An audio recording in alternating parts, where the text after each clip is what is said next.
کیا آپ کا دین بھی اتنا مضبوط ہے جتنا حضرت عمر رضی اللہ تعالی عنہ کا تھا؟ وہ خواب جس میں نبی کریم صلی اللہ علیہ وآلہ وسلم نے صحابہ کے ایمان کو کپڑوں میں دیکھا۔ آپ صلی اللہ علیہ وآلہ وسلم کی ایک انتہائی ایمان افروز اور سبق آموزہ حدیث سنیں گے جس میں نبی کریم صلی اللہ علیہ وآلہ وسلم نے ایک خواب دیکھا۔ یہ کوئی عام خواب نہیں تھا بلکہ نبوت کے نور سے بھرا ہوا خواب تھا جس میں انسانوں کے دین کی کیفیت دکھائی گئی۔ یہ حدیث صحیح بخاری میں موجود ہے۔ حدیث نمبر 23 میں رسول اللہ صلی اللہ علیہ وآلہ وسلم نے فرمایا کہ میں ایک وقت سو رہا تھا کہ میں نے خواب دیکھا کہ لوگ میرے سامنے پیش کیے جا رہے ہیں اور وہ کرتے پہنے ہوئے ہیں۔ کسی کا کرتا سینے تک ہے اور کسی کا اس سے نیچے۔ پھر میرے سامنے عمر بن خطاب لائے گئے۔ ان کے بدن پر جو کرتا تھا وہ گھسیٹ رہے تھے، یعنی ان کا کرتا زمین تک نیچے تھا۔ صحابہ اکرام رضی اللہ تعالی عنہ نے پوچھا کہ یا رسول اللہ، اس کی کیا تعبیر ہے؟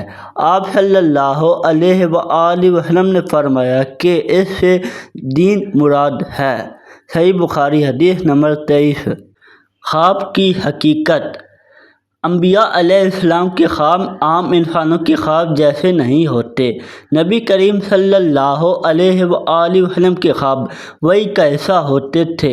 اس خواب میں کپڑا دراصل انسان کے دین، ایمان اور تقوی کی علامت تھا۔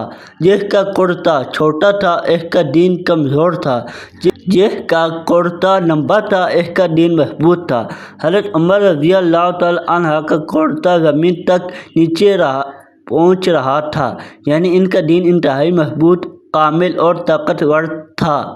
دین کی مضبوطی کا کیا مطلب ہے؟ یہاں سوال پیدا ہوتا ہے کہ مضبوط دین کیا ہوتا ہے؟ صرف عبادت زیادہ کرنا کافی نہیں بلکہ اللہ سے سچی محبت، سنت کی پیروی، گناہوں سے بچنا، حق بات کہنا، عدل انصاف کرنا، اللہ سے ڈرنا، اخلاص پیدا کرنا، یہ سب مضبوط دین کی نشانیاں ہیں۔ حضرت عمر رضی اللہ تعالی عنہ کا مقام۔ حضرت عمر رضی اللہ تعالی عنہ اسلام کے عظیم ترین صحابہ میں سے ہیں۔ نبی کریم صلی اللہ علیہ وآلہ وسلم نے فرمایا، اگر میرے بعد کوئی نبی ہوتا تو عمر رضی اللہ تعالی عنہ ہوتے۔ یہ حضرت عمر رضی اللہ تعالی عنہ کی عظمت کا ثبوت ہے۔ ان کے اسلام قبول کرنے سے مسلمانوں کو طاقت ملی، شیطان بھی ان کے راستے سے بھاگتا تھا۔ حضرت عمر رضی اللہ تعالی عنہ کی زندگی سے سبق۔ حق پر ڈٹ جانا۔ حضرت عمر رضی اللہ تعالی عنہ کبھی حق بات کہنے سے نہیں ڈرتے تھے۔ آج ہم لوگوں کے ڈر سے دین چھپا لیتے ہیں، مگر حضرت عمر رضی اللہ تعالی عنہ اللہ کے لیے کھڑے ہو جاتے تھے۔ عدل و انصاف۔ ان کی اخلاقیات میں انصاف ایسا تھا کہ دنیا حیران رہ گئی۔ ایک عام آدمی بھی ان سے سوال کر سکتا تھا۔ اللہ تعالیٰ کا خوف۔ اتنی عظمت کے باوجود روتے تھے، ڈرتے تھے کہ کہیں اللہ ناراض نہ ہو جائے۔ یہی اصل تقویٰ ہے۔ آج ہمارا دین کیسا ہے؟ یہ حدیث ہمیں اپنے آپ کو دیکھنے کا موقع دیتی ہے۔ کیا ہماری نماز قبول ہے؟